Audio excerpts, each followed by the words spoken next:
विनोद कुमार शुक्ल की मशहूर किताब दीवार में एक खिड़की रहती थी कि इस पार्ट में आपका स्वागत है। तो जानते हैं खिड़की के पार की दुनिया कैसी है। रात के बीतने से जाता हुआ अंधेरा शायद हाथी के आकार में छूट गया था। जो जो सुबह होगी हाथी के आकार का अंधेरा हाथी के आकार की सुबह होकर बाकी सुबह में घुल मिल जाएगी। एकदम बिहनिया जब रघुवर प्रसाद की नींद खुली, सोनसी बिस्तर पर सो रही थी। रघुवर प्रसाद उठे। कमरे में अधिक अंधेरा था। खिड़की से बाहर सुबह का कम अंधेरा था। रघुवर प्रसाद दरवाज़ा खोलकर बाहर आए। सड़क की बत्ती गुल थी, रात से नहीं जली थी। रघुवर प्रसाद दरवाजे में देरी पर बैठ गए। उन्हें लगा कि नीम के पेड़ के नीचे अंधेरा अधिक है। नीम के पेड़ के नीचे का अधिक अंधेरा हाथी के अंधेरे के आकार था। रात के बीतने से जाता हुआ यह अंधेरा शायद हाथी के आकार में छूट गया था। जो जो सुबह होगी हाथी के आकार का अंधेरा हाथी के आकार की सुबह होकर बाकी सुबह में घुल मिल जाएगा। फैल रहा था। हाथी के आकार का स्पष्ट अंधेरा हो रहा था। सुबह इस अंधेरे को भूल रही थी। इस हो रही सुबह को क्या रघुवर प्रसाद याद दिलाए चिल्लाकर कि इस हाथी के आकार के अंधेरे को तुम भूल गई हो। पर रघुवर प्रसाद सोच रहे और पूरी सुबह हो गई।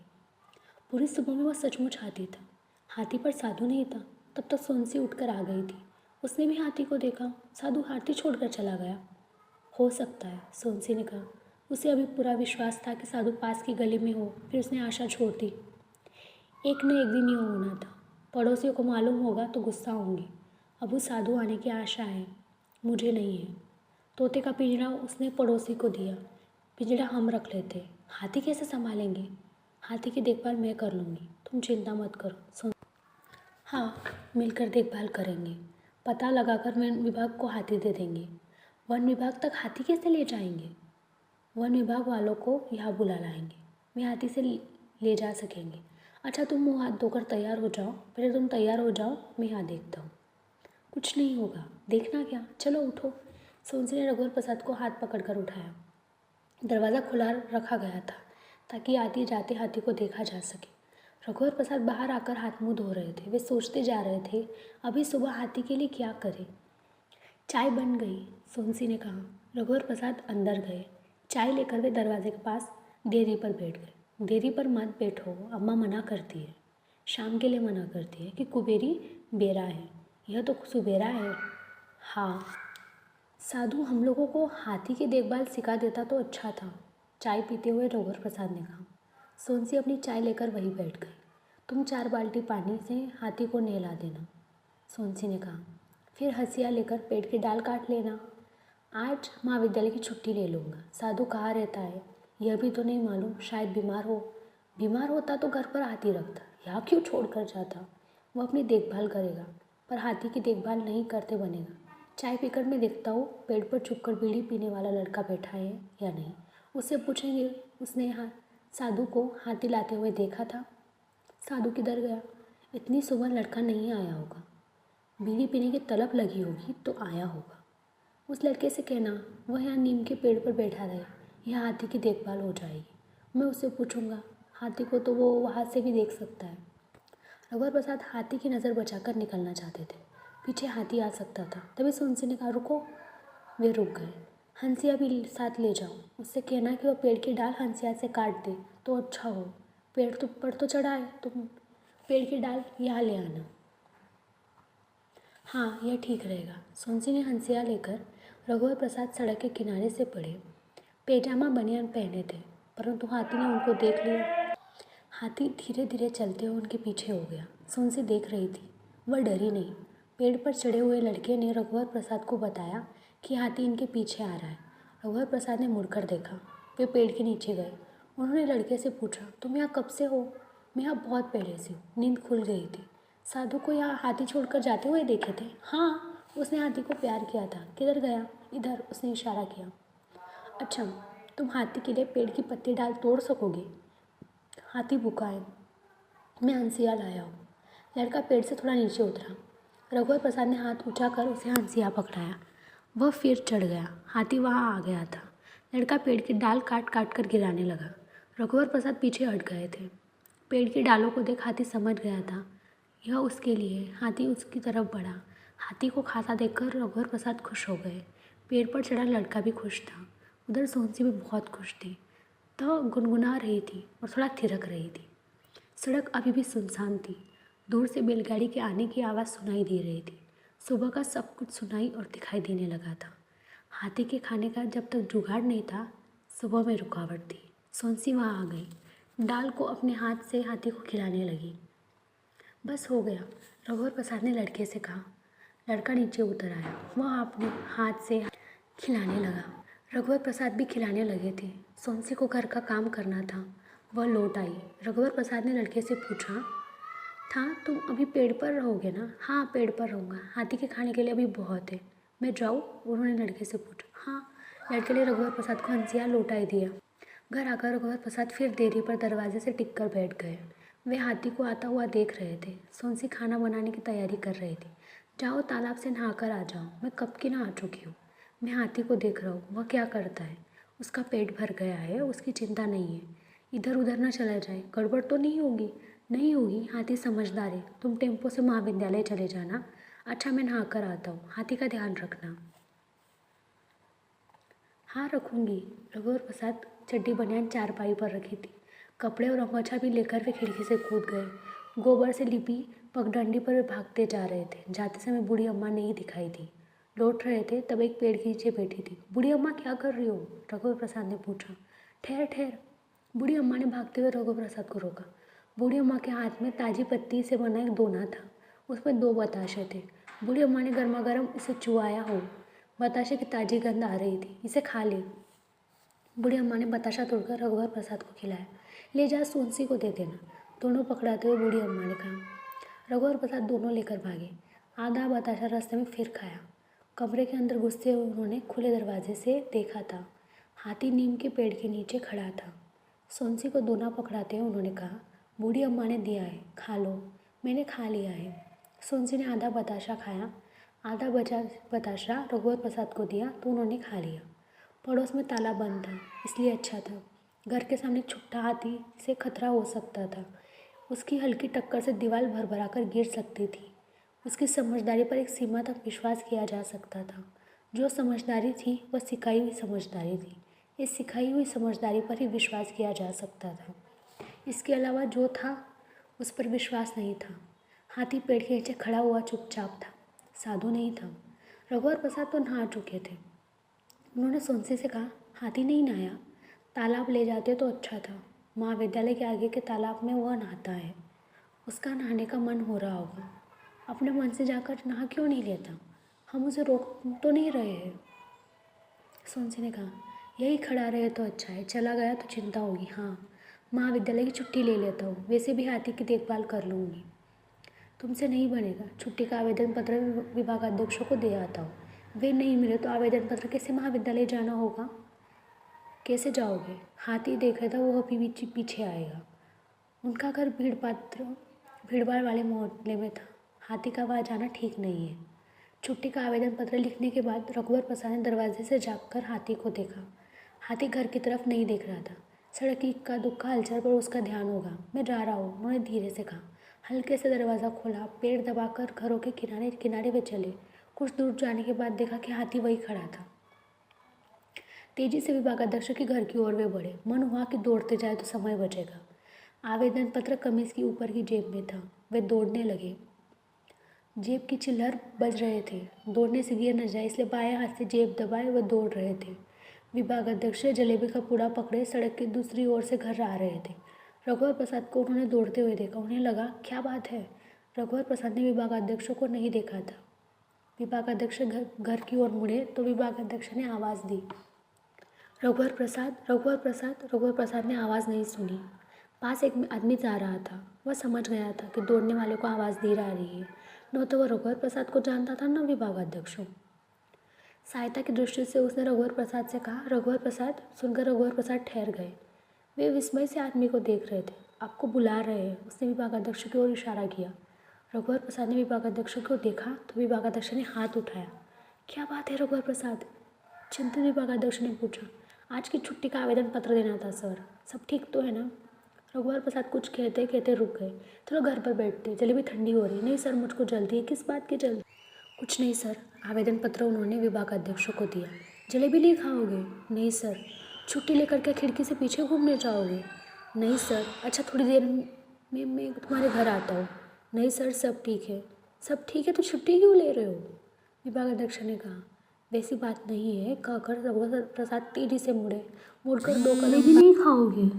नहीं सर। छुट्टी लेकर क्या खिड़की के पीछे घूमने जाओगे? नहीं सर। अच्छा थोड़ी देर में मैं तुम्हारे घर आता हूँ। नहीं सर, सब ठीक है। सब ठीक है तो छुट्टी क्यों ले रहे हो? विभागाध्यक्ष ने कहा। वैसी बात नहीं है, कहकर रघुवर प्रसाद तेजी से मुड़कर 2 कदम बाद उन्होंने सर कहा। यह सर उन्हें पहले कही हुई बात के साथ कहना था कि बात है पर वैसी बात नहीं है, जो कहने से छूट गया था। बाद में निकले सर के कारण विभागाध्यक्ष ठहर गए थे कि रघुवर प्रसाद कुछ कहेंगे। इस सर को उन्होंने कुछ कहेंगे का पहला कहा हुआ शब्द समझा। रघुवर प्रसाद बिना कहे चले गए।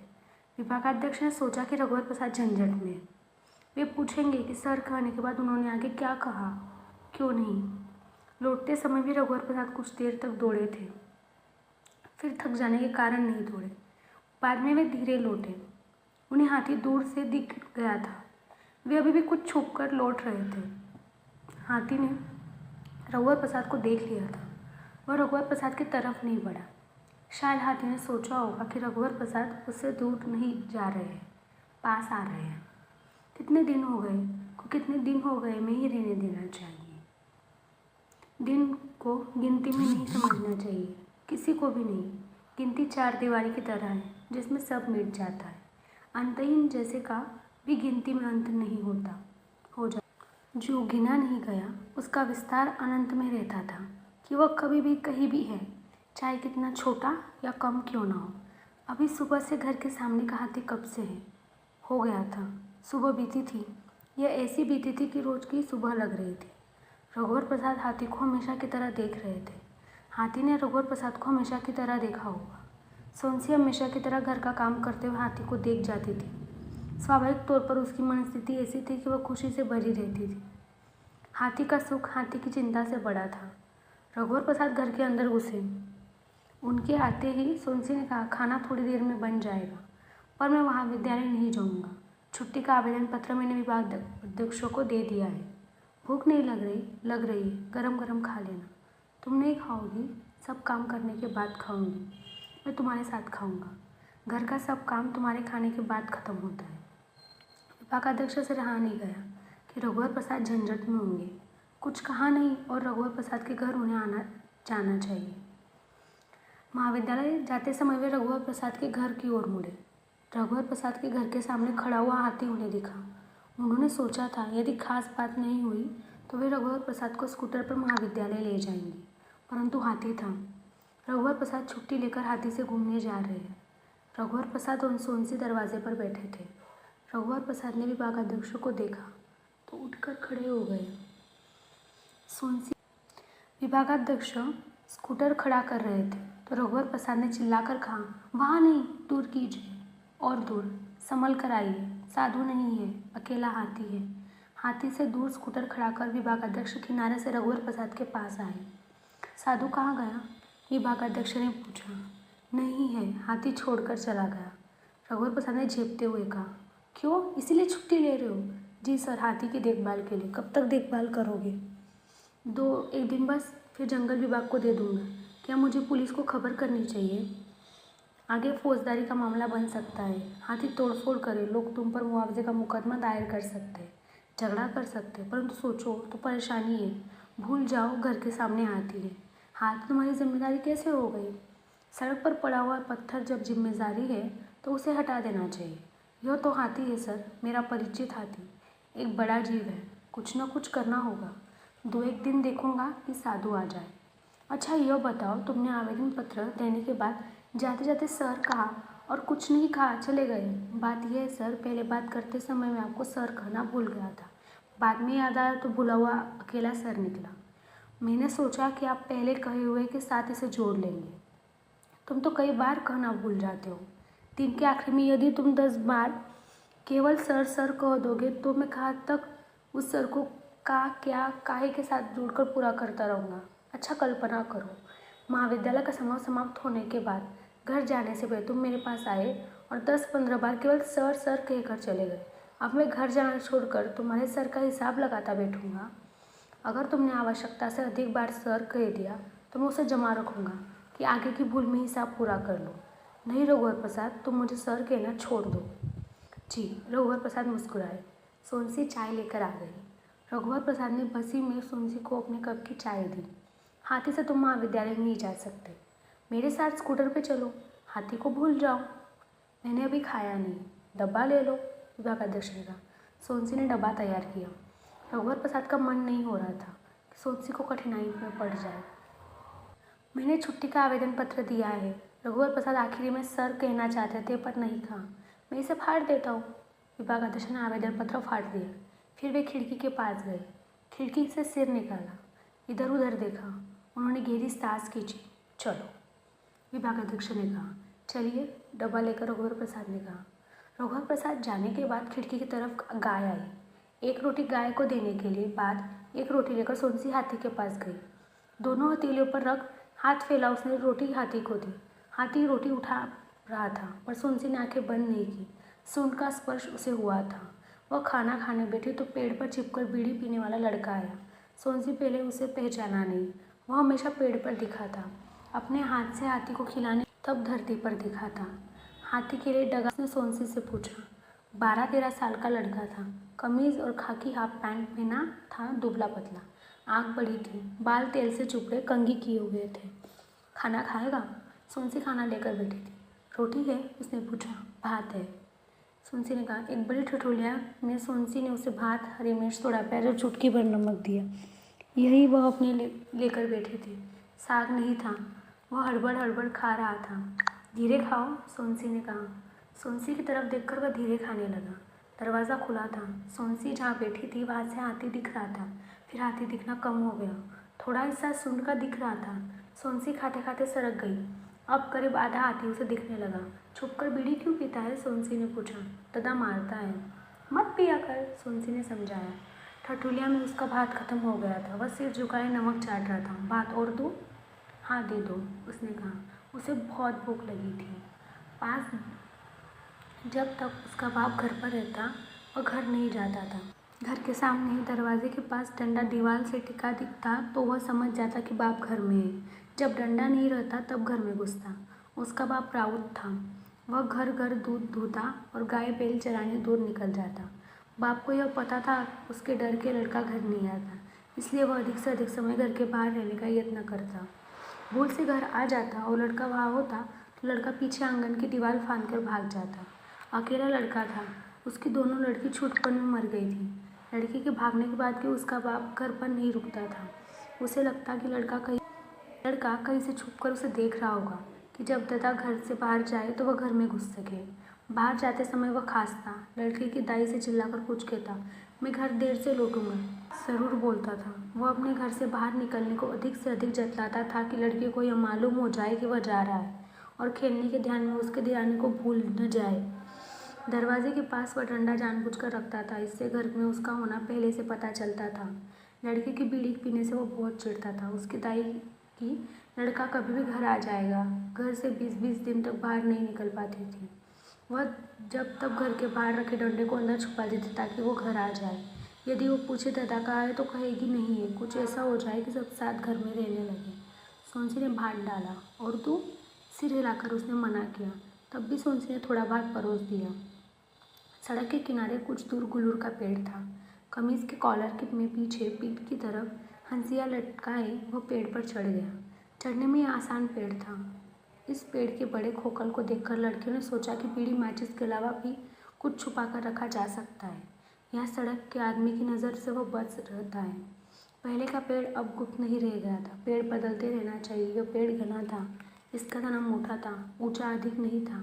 जब डालियाँ काटकर वह गिरने लगा सोनसी भी वहाँ पहुँच गई। डाल लेकर वह हाथी तक जाना चाहती थी। भारी होने के कारण डाल घसीट कर ले जाने लगी। डाल की ज़मीन पर घिसटने से धूल उड़ रही थी। हाथी तक वह पहुँच नहीं पाई थी कि हाथी उसकी ओर आया। हाथी के लिए डाल छोड़ वह हट गई। हाथी गुल्लर की हरी भरी डाल चाव से खा रहा था। दादा आ रहा है, पेड़ के ऊपर से लड़के ने कहा। कहाँ है? डंडा लेकर आ रहा है। सोनसी ने देखा एक कमज़ोर दुबला पतला आदमी था।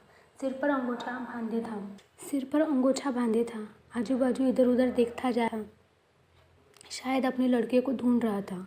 अगर उसे मालूम होता कि उसका लड़का पेड़ों में बैठा रहता है तो वह पेड़ों को देखता।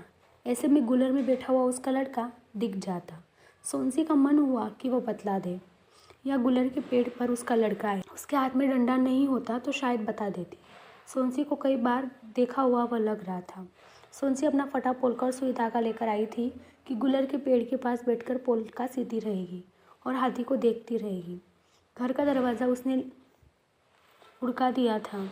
अपने दद्दा को घर से दूर जाते देख लड़के का मन घर जाने का हो गया था। उसने पेड़ के ऊपर से कहा, हो गया, अब नहीं काटता। हंसिया उसने नीचे गिराया। नीचे उतरती वह घर की तरफ भागा। उसने सोनसी से चिल्लाकर कहा था, घर जा रहा हूँ। सोनसी जमीन पर बढ़िया हंसिया उठा रही थी। हाथी गुलर के नीचे डालों को खा रहा था। सोनसी हटकर एक पत्थर पर बैठी पोलका सीने का काम कर रही थी। हाथी को ताकते हुए उसने छोटू की याद आने लगी। वह जिम्मेदारी से हाथी का काम कर रही थी। देखने के अतिरिक्त वो क्या कर सकती थी। खाली समय में उसे घर की बहुत याद आने लगी थी। याद में उसने अपने पिता रघुवर प्रसाद को पिता जैसे दिखते थे। वह अपनी माँ को याद कर रही थी। रघुवर की माँ को ध्यान में देखती। सपनों में वह यहाँ नीम के पेड़ के पास मायके का मनुगे का पेड़ देखती। मायके के आंगन में ससुराल के बीच कोठरी होती जिसमें रघुवर प्रसाद और छोटू का जन्म हुआ था। मायके के आंगन में लगी तरोई की बेल, ससुराल के छप्पर पर फैली दोपहर की जागती, वो सब याद आती। नींद में होती तो खुद याद चली जाती। नींद में उसे याद नहीं आती थी। नींद में वह याद को पा जाती थी। और नींद में उसे लगता था कि संसार में जहाँ तक उसका उसे अपने हाथ से और जहाँ हाथ नहीं पहुँचता उसे मन ही मन संवारती। गाँव के घर के बीच कोठरी में ब्याह के बाद उसे रघुवर प्रसाद के साथ संकोच से ठोड़ दीवार रहती थी। इस दीवार की सेन में दोनों एक दूसरे को टटोल कर एक दूसरे का स्पर्श चुरा रहे होते।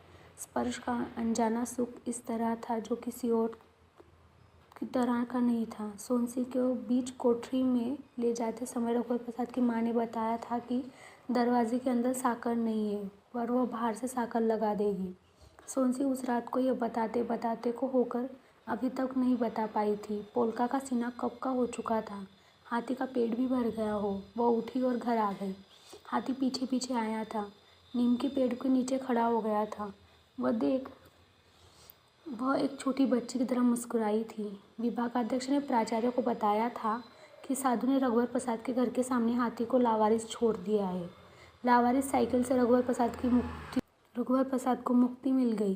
विभागाध्यक्ष ने कहा, रघुवर प्रसाद साइकिल रखे होते तो हाथी से उनको पहले मुक्ति मिल जाती। प्राचार्य ने कहा, जी हाँ। विभागाध्यक्ष ने कहा, रघुवर प्रसाद से कहेंगे कि हाथी की रिपोर्ट लिखा दे, और जब हाथी की रिपोर्ट लिखाए तो साइकिल की भी लिखा दे। महाविद्यालय में छोड़ी गई साइकिल से रघुवर प्रसाद को अलग रखना चाहिए। हाँ, ठीक कहते, प्राचार्य ने कहा। कार्यालय का बाबू साइकिल की रिपोर्ट लिखा देगा और हाथी की रघुवर प्रसाद, दोनों साथ चले जाए और अलग अलग रिपोर्ट लिखा दे। रघुवर प्रसाद हाथी को लावारिस नहीं मानते। किस लिए? उनका कहना है कि हाथी साधु का है और यह सबको मालूम है। उसने तो हाथी को लावारिस छोड़ दिया है। साइकिल के वारिस की जानकारी नहीं है। साधु ने हाथी को रघुवर प्रसाद के विश्वास पर छोड़ा है, ऐसा उनका कहना है। धोखे से छोड़ा है। रघुवर प्रसाद मुश्किल में पड़ गए। उनकी सहायता करनी चाहिए। रघुवर प्रसाद ने हाथी की देखभाल के लिए आज की छुट्टी का आवेदन पत्र दिया था, परंतु मैंने फाड़ दिया। हाथी रघुवर प्रसाद की जिम्मेदारी कैसे हो गई, यह समझ में नहीं आता। पूछना नहीं था। रघुवर प्रसाद ने कहा कि हाथी एक जीव है। वे महाविद्यालय आना जाना उस पर करते रहे। रघुवर प्रसाद को बुलाइए, उसी से बात करते हैं। रघुवर प्रसाद आधे दिन के अवकाश का आवेदन पत्र विभागाध्यक्ष के टेबल पर रखकर घर चले गए थे।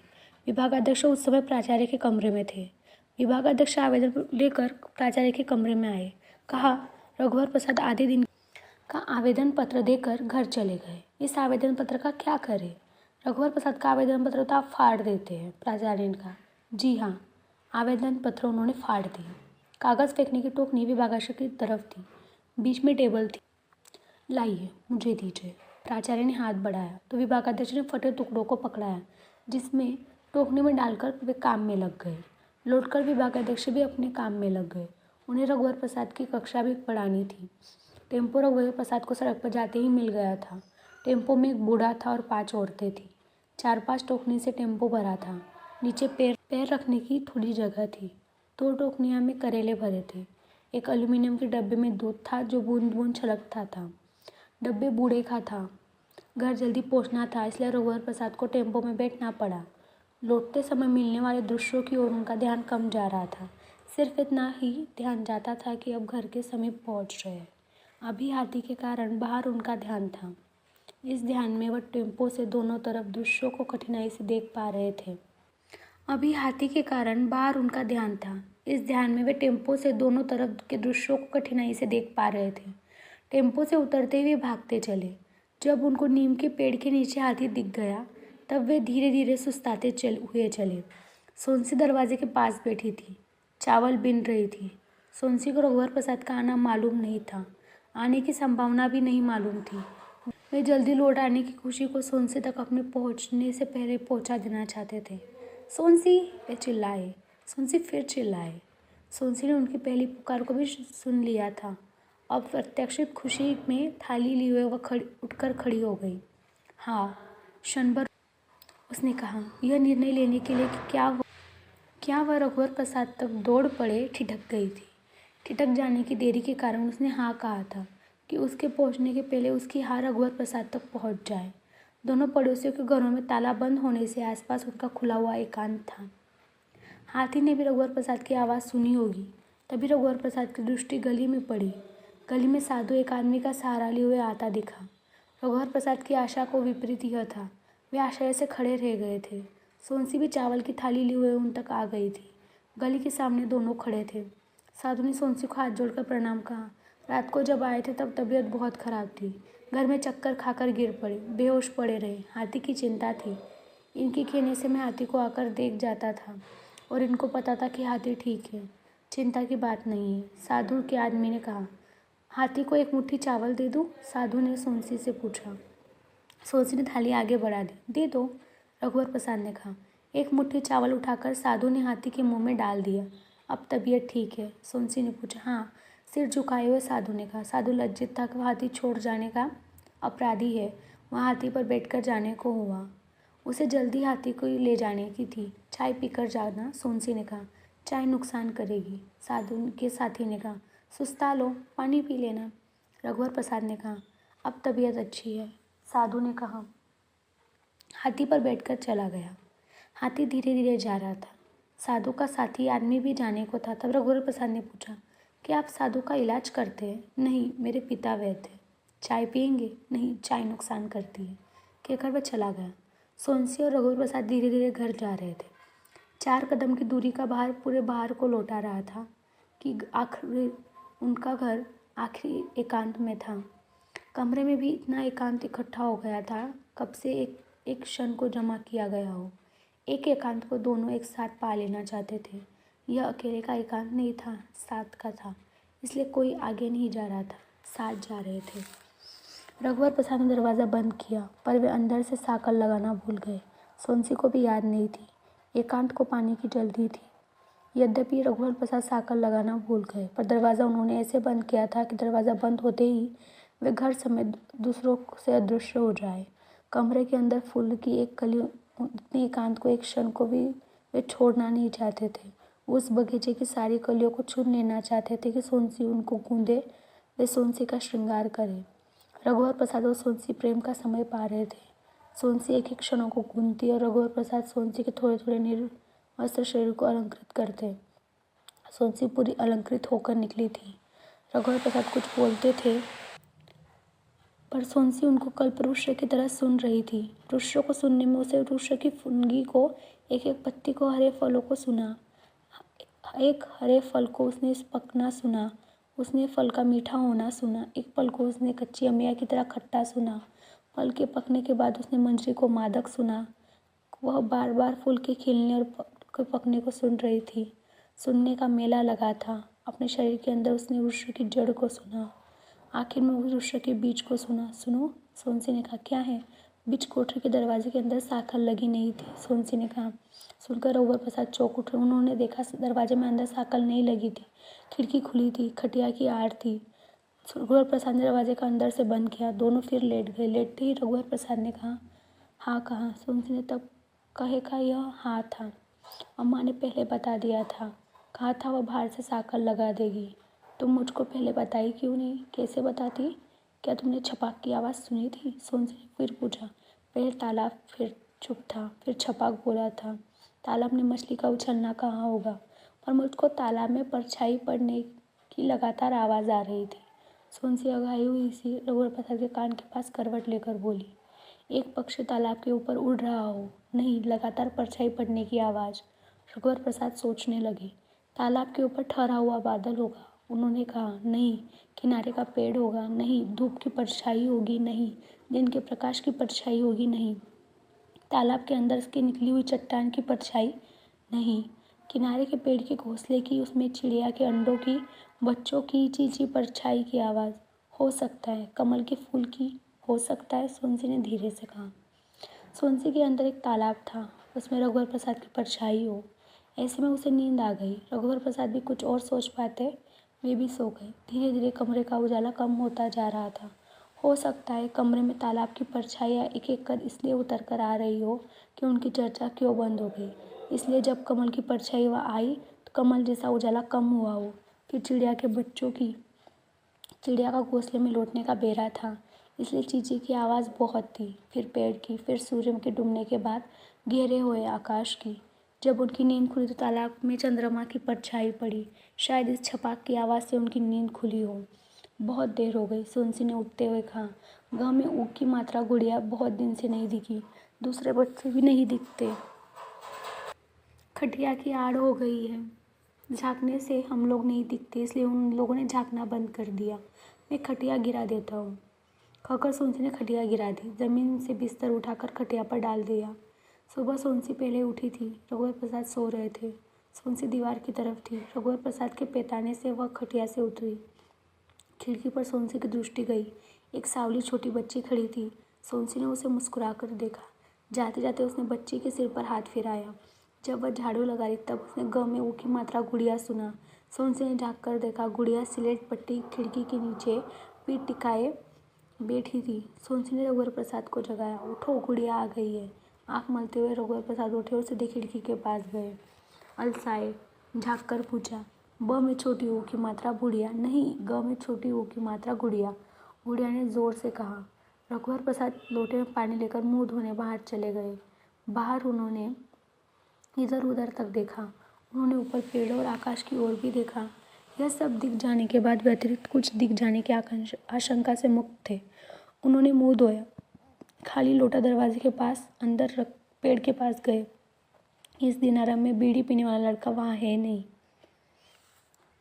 वे उसकी उपस्थिति जांच लेना चाहते थे। जो कुछ दिख रहा था वह दिन के आरंभ की भर्ती थी। वे हाजिरी ले रहे थे।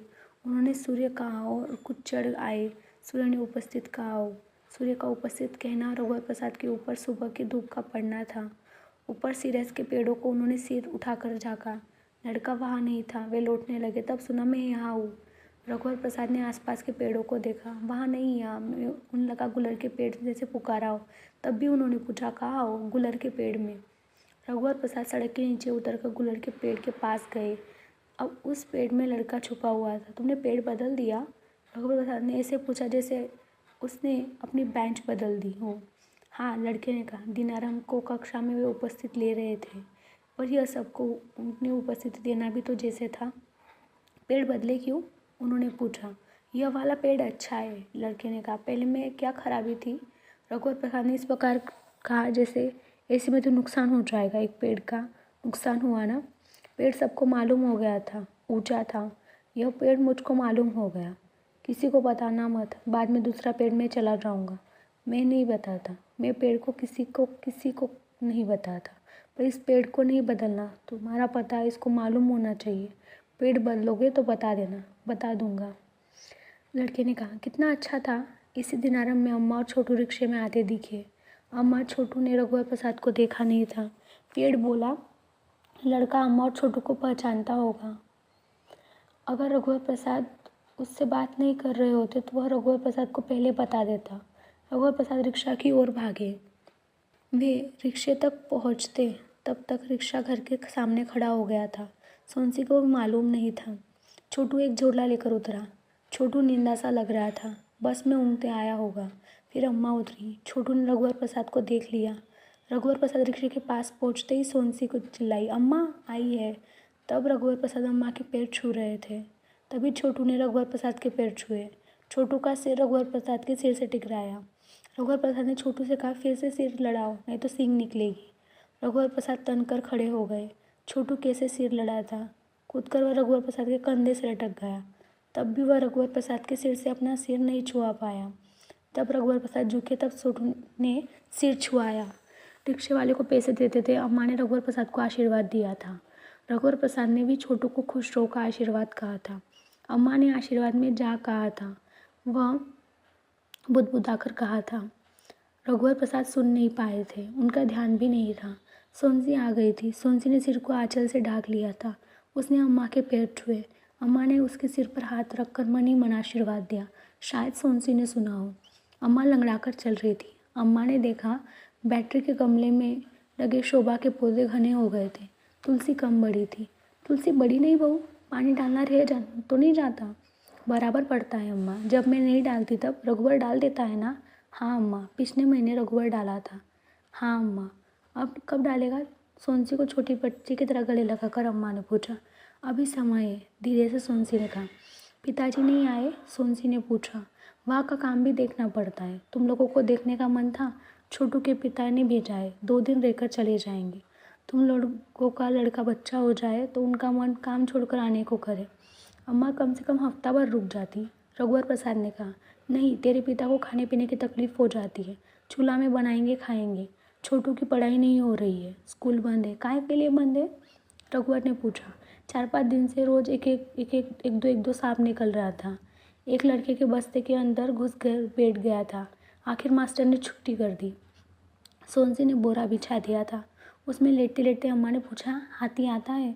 कल परसों छोटू को उस पर जरूर बैठा देना। इसी लालच के साथ आया है। कभी कभी आता है, साधु की तबीयत खराब है। 2-4 दिन न आए। रघुवर प्रसाद ने कहा। दोनों पड़ोसी के यहाँ ताला लगा है। हाँ, कई दिनों से नहीं है, सोनसी ने कहा। आ जाते तो उनसे भी मिलना हो जाता। जितना पूछना था अम्मा ने सब पूछ लिया। सोनसी चाय बनाकर ले आई थी। चाय पीकर अम्मा फिर लेट गई। सोनसी अम्मा के पास बैठ गई। अम्मा लंगड़ा क्यों रही थी? पैर दुख रहा है, दबा दूँ? सोनसी धीरे धीरे पैर दबाने लगी, पर अम्मा ने मना कर दिया। सवेरे सवेरे पैर दबाना अच्छा नहीं लगता, घुटने में दर्द है। वह घर से नहा धोकर निकली थी। 3 बजे रात को नहा ली थी। पहली बस पकड़नी थी। छोटू भी नहा लिया है। तुम चौका रसोई का काम करो, मैं थोड़ी देर लेटूंगी। बहू झोले में 2 छोटी लौकी रखी है, साग के लिए निकाल लेना। सोनसी को याद आया, वह कपड़े में बंधे सोने के कड़े ले आई। अम्मा के पास बैठ गई। अम्मा सो गई क्या? सोनसी ने पूछा। नहीं, क्या है? सोनसी ने अम्मा के हाथ में कड़े पकड़ा दिए। क्या है? कड़े है, बूढ़ी अम्मा ने दिए। अम्मा ने कड़े देखे, वो बहुत खुश हो गई। अच्छा है, संभाल कर रख ले। सोनसी कड़े को पोटली कैलेंडर के खिले के फिर टांगने जा रही थी। अम्मा ने संभाल कर रखने को कहा था तो पेटी में रखने लगी। बहू कड़े पहनकर तो दिखा, अम्मा ने लेटे लेटे फिर कहा। सोनसी ने कड़े पहन ही लिए। कुछ देर बाद अम्मा ने पूछा, हाँ अम्मा, तो दिखाई क्यों नहीं? वह अम्मा के पास खड़ी हो गई। अम्मा उठकर बैठ गई। सोनसी ने दोनों हाथ पकड़कर अम्मा ने कड़े देखे। कड़े के अलावे वो जो कुछ रोज की कंघी चोटी का साज श्रृंगार था, अम्मा ने देखा। सूर्य रोज निकलता था, आज भी निकला था। सोनसी नींद नई सुबह थी। आज भी सुबह भी नींद नई सुबह थी। अब कड़ा मत उतारना, पहन ही रहना, अम्मा ने कहा। खिड़की से हवन की सुगंध आ रही थी। जिधर बरगद का पेड़ था उधर से हवा आ रही होगी। तीज त्योहार की हवा थी। हवन की सुगंध आ रही है, अम्मा ने कहा। सांस खींचकर सोनसी ने कहा, हाँ अम्मा। रघुवर प्रसाद ने भी गहरी सांस ली। छोटू वहाँ आ गया था, देखी उसने भी गहरी सांस ली। आज कोई त्योहार है क्या बहू? कैलेंडर देखना। नहीं अम्मा, सोनसी ने कैलेंडर देखकर कहा। हवन की सुगंध से रघुवर प्रसाद को बड़ का पेड़ याद आया। सोनसी को भी याद आया कि बड़ के पेड़ के पास शिवलिंग की तरह पेड़ था। छोटू और रघुवर प्रसाद ने खाना खा लिया था। छोटू बाहर चला गया। बीमारी के बाद भी साधु आ गया था। साधु ने छोटू को हाथी पर बैठा लिया था। जब महाविद्यालय जाने के लिए रघुवर प्रसाद निकले तब सोनसी भी आई। छोटू हाथी से उतरा।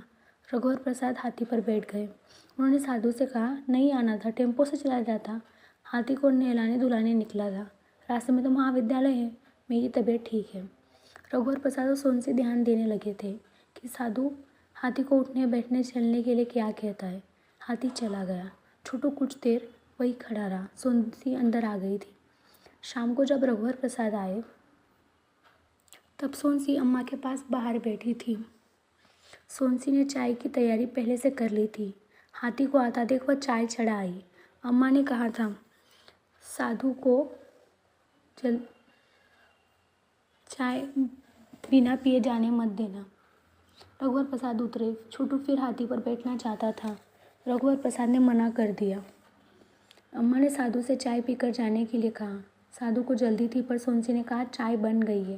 वह थोड़ी देर में चाय ले आई। रघुवर प्रसाद और साधु ने चाय पी। फिर साधु चला गया।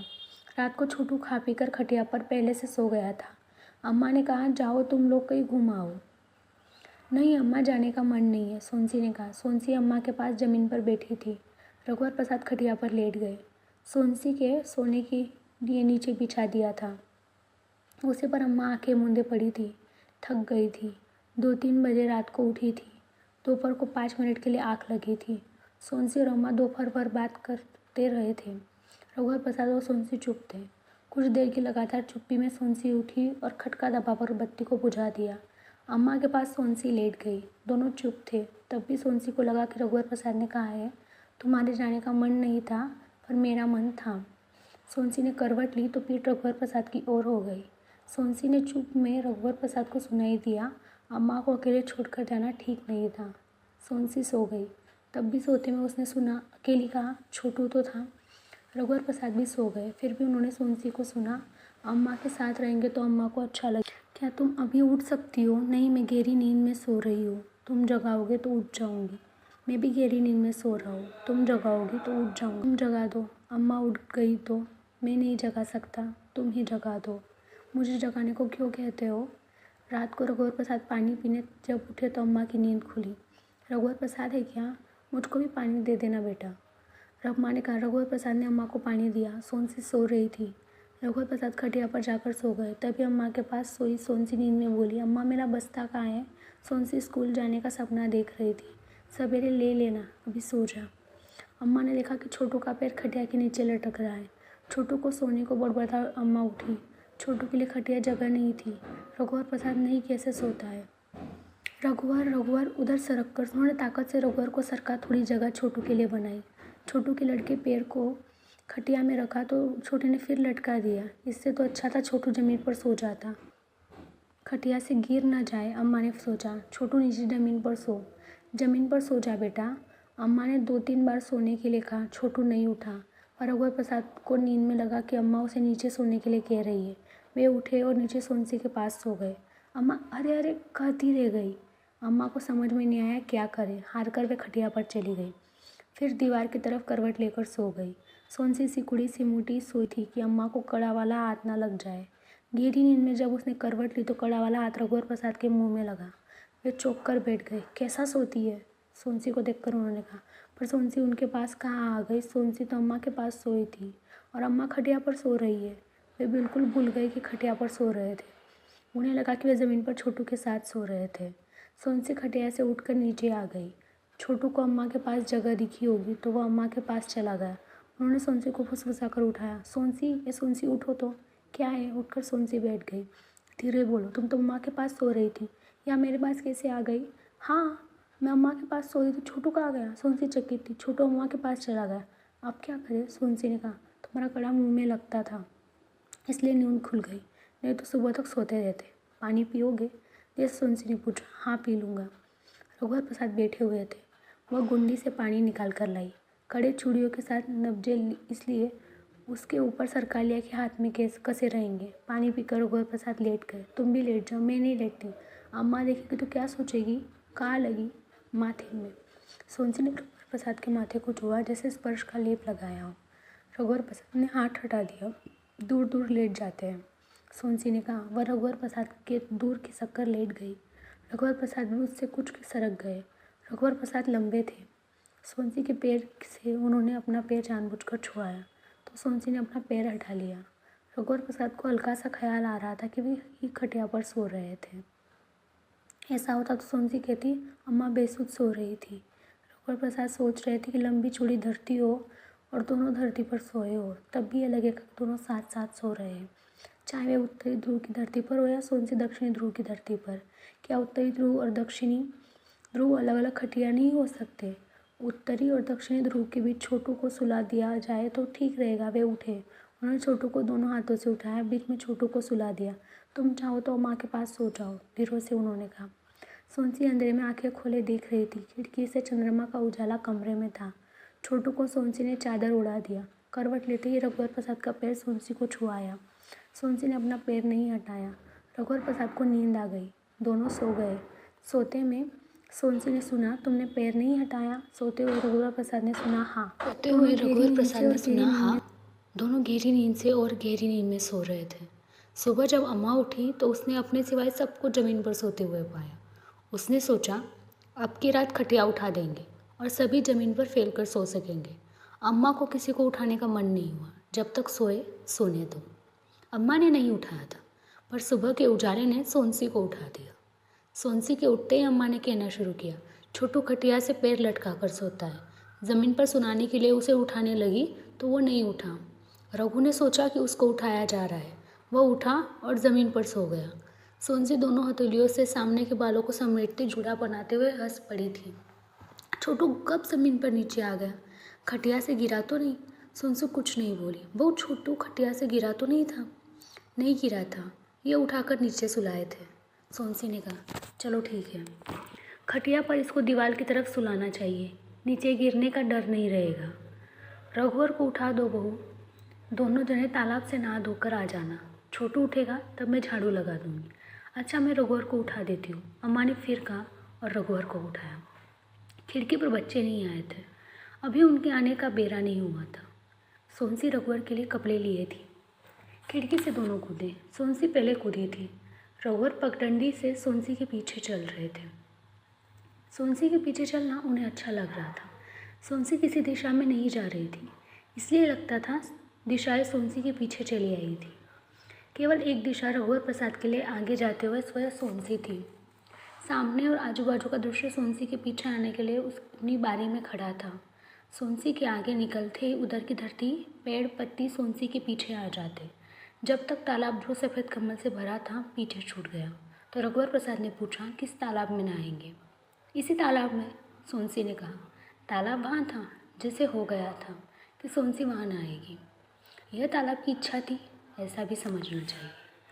रघुवर प्रसाद और सोनसी तालाब के किनारे पत्थर पर खड़े रहे। तालाब उनके पैरों के पास रास्ता देखता हुआ था। पानी में लकीरों जैसा कंपन था। वे कूदने वाले होंगे कि आशा में तालाब सिरा उठा था, या उनकी छाया पड़ने की छपाक से लकीरों जैसी लहर उठी होगी। तभी पलक झपकते ही साड़ी उतार सोनसी तालाब में लेटी हुई सी कूदी और पानी में लेटी हुई छपाक हुई कि पानी का बिस्तर था। सोनसी के पीछे तालाब में रघुवर प्रसाद गिरे से कूदे कि सोनसी के साथ किसी अदृश्य रस्सी में बंधे थे। सोनसी कूदी तो वे खींचा गए। अरे कपड़े नहीं उतारे? तैरते तैरते सोनसी ने पूछा। कपड़ा उतारने का समय नहीं मिला, तुम कूद गई थी। दोनों पास पास आराम से तैर रहे थे, अधिक गहरे में नहीं थे। स्वच्छ गहरे पानी का लंबा चौड़ा बिछा हुआ तालाब था। सांस रोककर दोनों डुबकियां लगाते। डुबकी से बाहर निकलकर हवन की सुगंध से भरी हवा में गहरी सांस लेते। हवा की सुगंध का एहसास उनको पानी के अंदर सांस रुके होने के बाद भी हो जाता था। नहा धोकर दोनों बढ़ के पेड़ की ओर चले। वहाँ शिवलिंग की तरह पेड़ था। पेड़ की शिखर से लताओं की डाल निकली थी। इन लताओं में अनेक रंगों के फूल थे। हो सकता है वृक्ष में जब फूल चढ़ाए जाते हो तो वे पेड़ में उग जाते हो। यह भी हो सकता था कि अलग अलग समय फूल के रंग बदल जाते हों। इस समय सफ़ेद रंग के फूल थे। फूल पेड़ से मुरझाने से पहले गिरकर बिखर जाता था। जिसके पास यह फूल होता उसी के लिए अर्पित लगता था। सोनसी के पास बहुत फूल पड़े थे। सोनसी ने फूल चुने और आंचल में लपेटकर कमर में खोस लिए। रास्ते में बैठे बैठे पुकारती हुई बूढ़ी अम्मा मिली। बूढ़ी अम्मा को देखकर रघुवर प्रसाद को याद आया कि सोनसी के हाथ में कड़े नहीं हैं। कड़े कहाँ हैं? तुम्हारे कपड़े निकालते समय मैंने पेटी में रख दिए थे। बूढ़ी अम्मा सुस्ता लो, सोनसी ने कहा। बूढ़ी अम्मा ने झाड़ू लेकर सोनसी वहाँ झाड़ू लगाने लगी। जल्दी जल्दी उसने आसपास पूरा बौहार दिया था। बस बस, इतनी भर जगह बची थी, बूढ़ी अम्मा ने कहा। नहा धो लिए? बूढ़ी अम्मा ने फिर पूछा। हाँ अम्मा, दोनों ने कहा। बूढ़ी अम्मा के पास एक छोटी टोकरी मकोई से भरी थी। मुट्ठी भर मकोई उन्होंने लिया। छोटू भी तो आया है? बूढ़ी अम्मा ने पूछा। सोनसी ने कुछ और मकई लेकर आंचल में बांध लिए। धुले हुए कपड़े सोनसी के कंधे पर थे। उसी पर सोनसी ने बंधे फूल और मकोई की पोटली को लटका दिया था। एक जगह पेड़ों से बंधे 2 झूले थे। झूलों में छोटे छोटे बच्चे कानों के पास मुट्ठी बांधे सो रहे थे। एक छोटी लड़की बच्चों को ताकने के लिए वहाँ थी। पास ही एक सूखा नाला था। उस नाले में पेड़ से झड़े हुए सूखे पत्ते थे। नाले में भूरे रंग की कई चिड़िया पत्तों को चोट से पलटाकर कीड़ों की ढूंढ रही थी। लड़की का ध्यान चिड़ियों की तरफ था। हवा से झूले धीरे धीरे हिल रहे थे। 2 फैली तनी रस्सी पर पुरानी साड़ी को तह कर बनाया गया झूला था। तोरदाई कहाँ है? सोनसी ने पूछा। मकोई बिनने गई है, लड़की ने शर्मा कर कहा। पेड़ के नीचे टोकनी भर मकोई रखी थी। एक फटे कपड़े से टोकनी ढकी थी। सोनसी का मन हुआ वह दोनों बच्चों को उठाकर अपनी गोद में बैठा ले। पगडंडी पर रघुवर प्रसाद सोनसी के पीठ पीछे हो गए। जैसे पैर के चिन्ह छूटते हैं उसी तरह आगे चल रही सोनसी के पीछे सोनसी की चाल की लय से छूटे हुए चिन्ह की तरह सब कुछ सब तरफ था। लय का दृश्य था। तालाब लय का तालाब था। पेड़ लय का पेड़ था। पेड़ में खिले फूल लय के थे। लय की पगडंडी थी। रघुवर प्रसाद के पैरों में चलते हुए थिरकन थी। आकाश से लेकर धरती तक सोनसी और रघुवर प्रसाद का घराना था। जो स्थिर था उसका झूमना स्थिर झूमना था। एक बड़ी चट्टान झूमते हुए स्थिर दिख रही थी। रघुवर प्रसाद सोनसी की चाल देखते हुए चल रहे थे। तुम मेरे पीछे पीछे क्यों चल रहे हो? सोनसी ने मन ही मन सब जानकर पूछा। तुम्हारा चलना देखते हुए चल रहा हूँ, रघुवर प्रसाद ने चुप रहकर मन ही मन उत्तर दिया। झाड़ियों में कपड़े सुखाने के बाद सोनसी कमरे में कूदी। रघुवर प्रसाद पहले कूद गए थे। अम्मा कहाँ गई? छोटू भी नहीं है, बाहर बैठे होंगे, देर हो गई। हाँ देर हो गई, झाड़ू लगी थी, अम्मा ने बुहार दिया था। दोनों बाहर आए। छोटू अम्मा के पास बैठा था। छोटू रुकने की जिद कर रहा था और अम्मा कल सुबह की बस से जाने को कह रही थी। छोटू कह रहा था अम्मा बस से अकेली चली जाए, स्कूल खुल गया होगा। अम्मा छोटू से कह रही थी अम्मा 1-2 दिन रुक जाओ। तब सोनसी ने कहा जाना पड़ेगा, रघुवर के पिता को अकेले दिक्कत होगी। 2 दिन का कहकर आई थी। अम्मा जानती थी कि छोटू अभी रुकने को तैयार है। कल जाने के समय रिक्शे में सबसे पहले बैठ जाएगा। अम्मा मान गई कि छोटू रुक जाएगा। छोटू ने कहा कि वह अम्मा को छोड़ने बस स्टैंड तक जाएगा। तो किसके साथ गाँव जाएगा? रघुवर प्रसाद ने पूछा। अकेले चला जाऊँगा, छोटू ने कहा। छोटू ने रघुवर प्रसाद से पूछा आज हाथी आएगा? आज नहीं आएगा, आज इतवार है। साधु की तबीयत भी ठीक नहीं है। वह रहता कहाँ है? छोटू ने पूछा। खैरागढ़ बाड़ा में, कल मैंने उससे पूछा था। वहाँ राजा का खंडहर मकान है। मकान के दालान में वह रहता है। हाथी पेड़ से बंधा रहता है। उधर घूमने चलेंगे? छोटू ने पूछा। तुम तो रुक रहे हो, फिर कभी चलेंगे? छोटू ने कुछ नहीं कहा। अम्मा अंदर चली गई तो सोनसी ने रघुवर से कहा अम्मा रुक जाती तो अच्छा था, छोटू का भी मन है। पेड़ पर छुपने वाले लड़के का पिता सड़क पर डंडा लिए सोनसी को दुखा। सोनसी ने रघुवर को बताया वह आदमी बीड़ी पीने वाले लड़के का पिता है जो डंडा लिए है। उसे तो कई बार देखा है। डंडे वाला आदमी इधर उधर देखते हुए जा रहा था।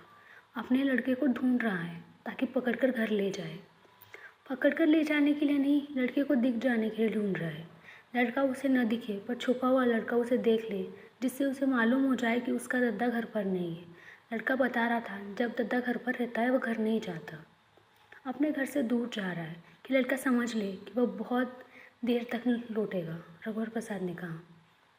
डंडे वाली सतर्कता से इधर उधर देख रहा था। लड़के को यदि वह धोखे से देख ले तो लड़के को पता न चले कि उसने देखा है।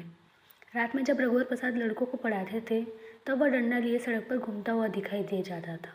बिजली के नीचे पढ़ने वाले लड़कों के पास यूं ही खड़ा हो जाता था। रघुवर प्रसाद सड़क पर पढ़ाते थे इसलिए उसे कुछ नहीं कह सकते थे। सड़क सबके आने जाने के लिए थी। वहाँ लड़कों के चारों तरफ होते तो मना करते। कुछ लोग भीड़ लगा ले तो क्या कर सकते थे? मना तो नहीं कर सकते। कक्षा में पढ़ाते तो मना करते थे। सड़क पर गाय आकर खड़ी हो जाती थी। पगवारते हुए वह बैठ जाते थे। लड़कों के पास गोबर या पेशाब कर देती लगती थी तब वहाँ से हटना पड़ता था। बिजली के खंभे के नीचे पर्याप्त उजाला रहता था। बिना कंदील के पढ़ाई हो जाती थी और मिट्टी के तेल की बचत हो जाती। बिजली के खंभे को टेबल लैंप की तरह इधर उधर ले जा सकते तो उसको किसी एकांत जगह ले जाते। इतने सारे खंभों में एक दो खंभे कम हो जाते तो क्या फ़र्क पड़ जाता। सड़क पर अंधेरा होते ही सन्नाटा हो जाता। आदमियों का हल्ला बिल्कुल नहीं था। सड़क के कुत्ते के भौंकने का कभी कभी बहुत हल्ला होता था। रात को आती जाती बैलगाड़ी का ध्यान रखना पड़ता था। गाड़ी चलाने वाले जब ऊँगते तब बैल यद्यपि सड़क पर अपनी मर्जी से ठीक ठीक चल रहे होते, पर कभी एकदम किनारे हो जाते। फिर उस किनारे से हटते हटते सड़क के दूसरे किनारे की ओर बढ़ने लगते। ऐसे में संभलना पड़ता था। बिजली के खंभे के पास पेड़ थे। पेड़ पर उजाले में कीड़े खाने घुंघू, उल्लू आदि पक्षी बैठे होते। घुघू या उल्लू सुन न ले, इसलिए लड़के आपस में बातचीत में किसी का नाम न लेते थे। लड़कों का कहना था यदि उल्लू नाम सुन ले, उस नाम को वह याद करता था। जिसका नाम वह याद करता वह धीरे धीरे दुबला होकर मर जाता। धोखे से नाम निकल जाने पर राम का नाम बोलते थे और बच जाते थे।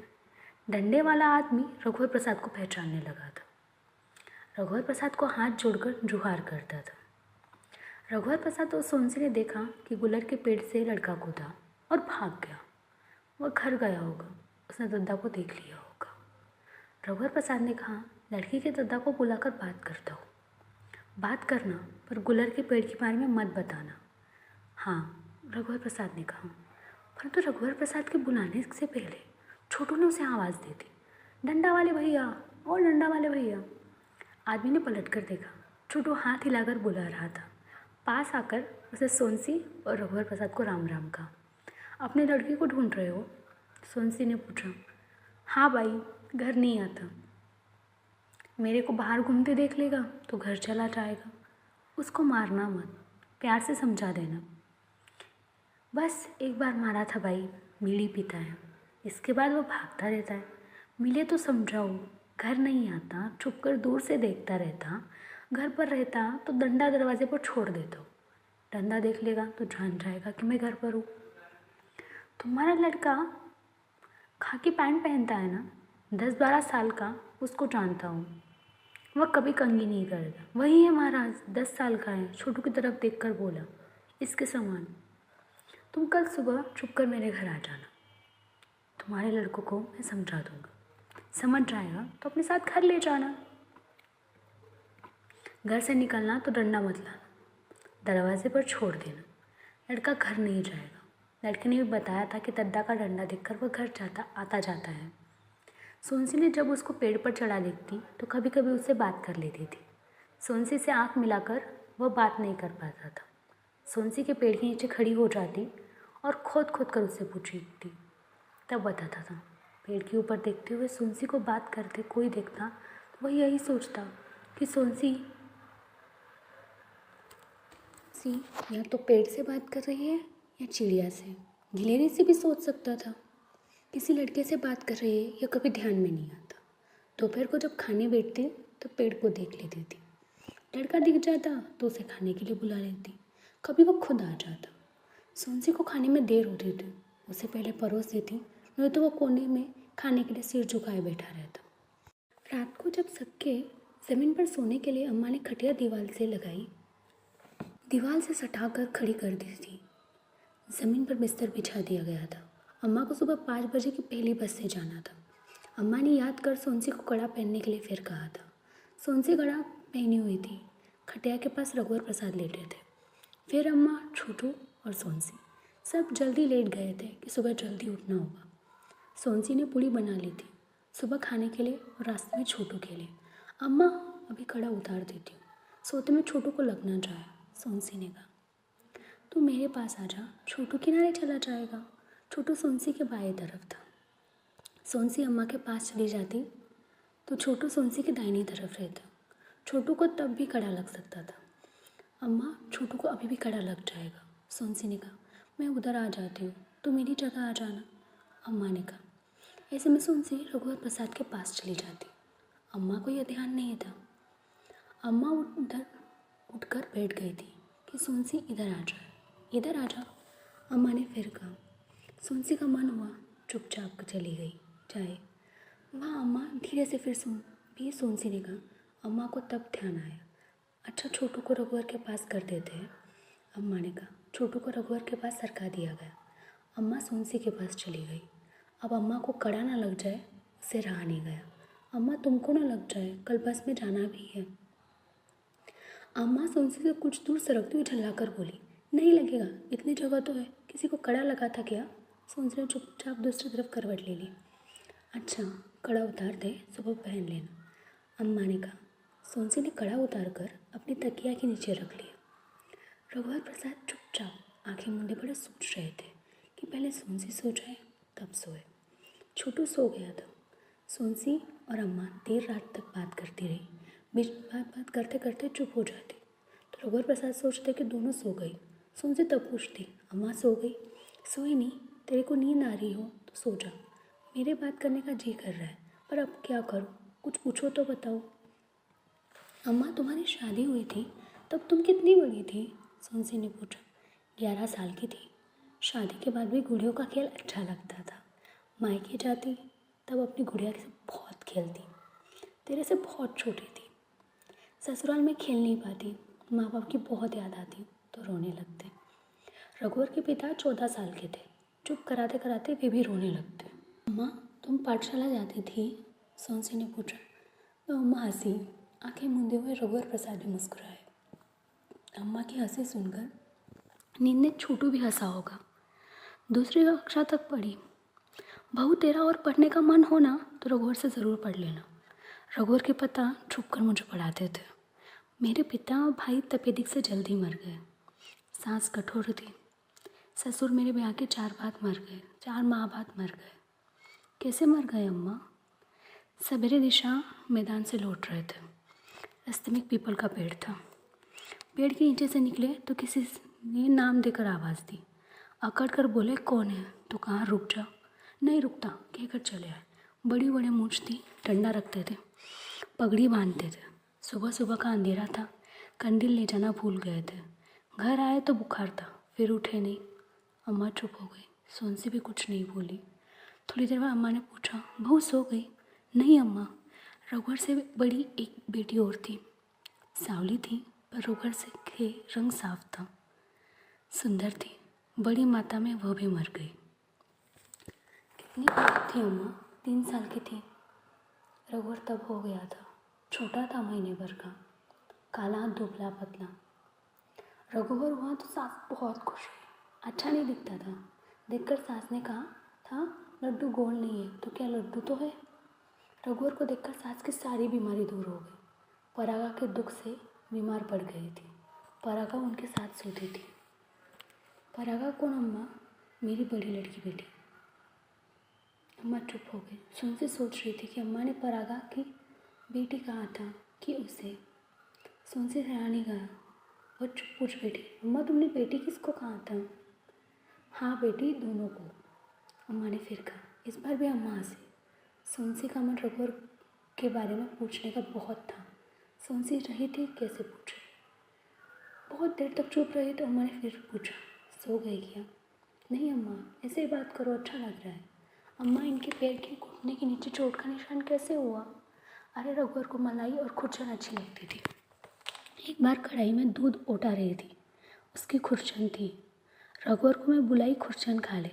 वह दौड़ते आया और चौके सामने रखे सिल से टकरा गया। मांस छिल गया था, हड्डी दिखने लगी थी। रो रहा था। मुंह में थोड़ी खुरचन डाल दी तो कुछ देर के लिए चुप हो गया। रघुवर के पिता अस्पताल से पट्टी बंधवा लाए थे। ओटाया हुआ दूध जो रघुवर के पिता के लिए था, रघुवर ने पिया था। उसकी जांघ में भी कटे का निशान है। हाँ अम्मा, बोलते बोलते सोनसी रुक गई। बाई जांघ में लंबा कटे का निशान था। सोई तो नहीं? नहीं अम्मा। सुन रही है ना? हाँ अम्मा। गांव में सर्कस आया था। लोहे के तार का घेरा बना था। सब लोग सर्कस देखने गए। छोटू नहीं हुआ था। रघुवर बहुत उद्यमी था। सीधे तो चलता नहीं था, तार के बीच से निकलने लगा तो फंस गया। लोहे के कांटे से चिरा गया था। बहुत खून बहा। सर्कस नहीं गए, सीधे अस्पताल गए। रघुवर रोता, अस्पताल नहीं सर्कस चलो की जिद करता था। अम्मा चुप हो गई। बहुत देर तक चुप रही। सोनसी ने पूछा भी, अम्मा सो गई? तो अम्मा ने कुछ नहीं कहा। इस बीच सोनसी सो गई। अम्मा सोई नहीं थी, बीते हुए में चली गई थी। थोड़ी देर बाद पूछा, बहू सो गई? सोनसी ने जवाब नहीं दिया। अच्छा, सो जा, कहकर अम्मा सोनसी की तरफ करवट लिए सो गई। अम्मा का बायां हाथ सोनसी के ऊपर था। रघुवर प्रसाद भी सो गए। सोनसी ने रघुवर प्रसाद को नींद में सुना।